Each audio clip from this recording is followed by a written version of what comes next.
Thanks for stopping by. We are working on question 80.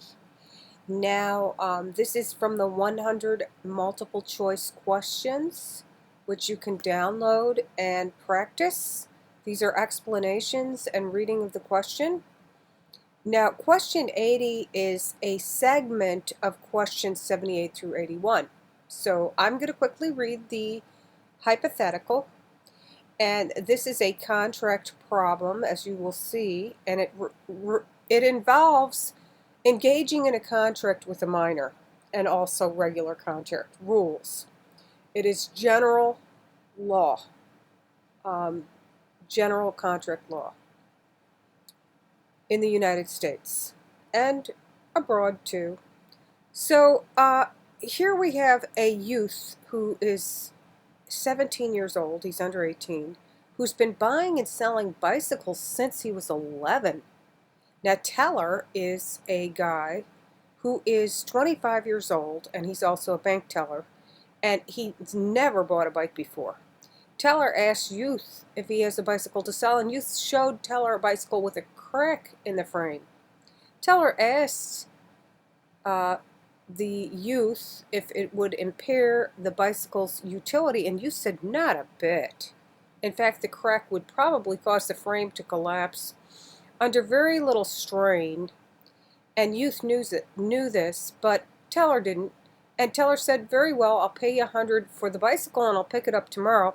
They signed a writing prepared by youth that purported to memorialize the terms of the agreement, and later that day teller learned that the crack would probably cause the frame to collapse under very little strain.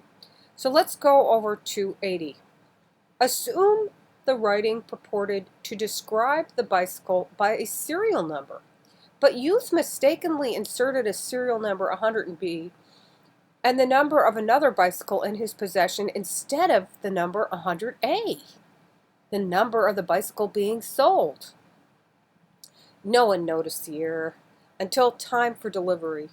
The bicycle designated by serial number 100B is the same model as the one teller agreed to buy, but does not have a cracked frame.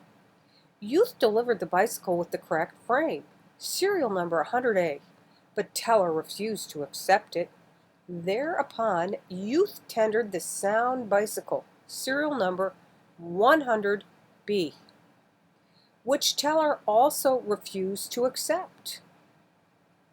If youth asserts a claim against teller for damages for breach of contract to accept the bicycle with the serial number 100B, who will prevail? Is it A, youth, because the parole evidence rule bars evidence that the bicycle identified in the writing is not the one teller agreed to accept? B, youth, because the bicycle identified in the writing is a fair exchange for $100, while the bicycle with the cracked frame was not? Or C, teller, because parole evidence is admissible to show that he never agreed to accept the bicycle identified as 100B? Or D, teller, because the writing was not a sufficient memorandum to satisfy the statute of frauds? Now pause here if you don't want to hear the answer. I'm going to tell you the answer. It is C, teller, because parole evidence is admissible to show that he never agreed to accept the bicycle identified as 100B. Now, the bicycle with the cracked frame, serial number 100A, is it a material breach or a minor breach? If it's a minor breach, the court's going to want to enforce that. But that's a major breach, which we learned in the fact pattern. Okay, so we don't have a contract. We have he's got a good defense on that part. Now, as far as the, oh, I'm sorry, I was just doing something else. All right, so I put up this parole evidence rule for you to look at. Parole, I keep calling it parole, it's parole. The parole evidence specifically refers to oral testimony given in court, though the term is most commonly used in the context of contract law where it refers to extraneous or superfluous evidence, such as an oral or written agreement that was not part of the original contract.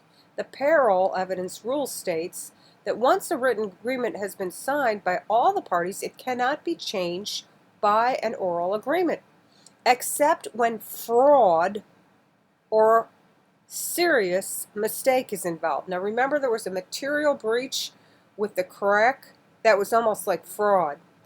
Now, so that is an exception, isn't it? So to explore the concept, consider the following parole evidence rule definition. So it's given by word of mouth, not contained in the documents, and it comes from the French, Anglo-French parole speech.